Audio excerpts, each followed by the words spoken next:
जय शिवराय मित्रांनो, आज आपल्या बुक रीडिंग कन्सिस्टन्सी चॅलेंजचा 112वा दिवस आहे आणि आपण तेच बुक वाचत आहे. अंतस्थी प्रारंभ आणि आजची डेट आहे 21 एप्रिल आणि आजचा टॉपिक आहे आपला सोशल मीडिया हेच भविष्य.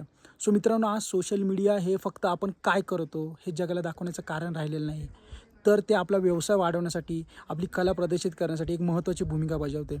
आता सोशल मीडियाच्या माध्यमातून कित्येक जण असे आहेत जे आता उत्तम म्हणजे चांगले कंटेंट क्रिएट करून लाखो रुपये कमवत आहेत. तर तुम्ही काय करू शकता?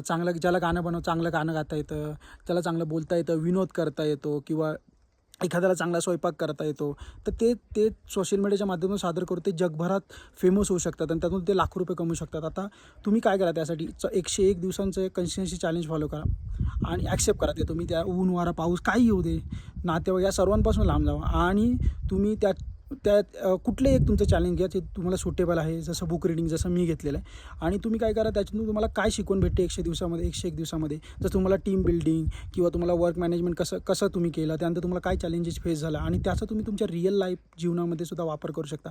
आता डिजिटल टेक्नॉलॉजीच्या इरामध्ये सोशल मीडियाचा वापर एक बोलतात ना, सशक्त आणि माहितीपूर्वक बोलतात ना, सुसंगत समाज निर्माण करण्यासाठी आपण वापर करू शकतो. असं नाही की आपण ते फालतूगिरी करण्यासाठी, टाईम वेस्ट करा याच्यासाठी आपण नाही, तर आपण चांगल्या गोष्टींसाठी सुद्धा आपण याचा वापर करू शकतो. त्यामुळे एक उत्तम भविष्यासाठी सोशल मीडिया एक महत्त्वाचं साधन आहे. तो मित्रांनो, तुम्ही नक्कीच याचा वापर चांगल्या गोष्टीसाठी करा आणि ह्याला तुम्ही पार्ट टाईम इन्कम्समधून म्हणून सुद्धा तुम्ही याला फॉलो करू शकता. थँक्यू.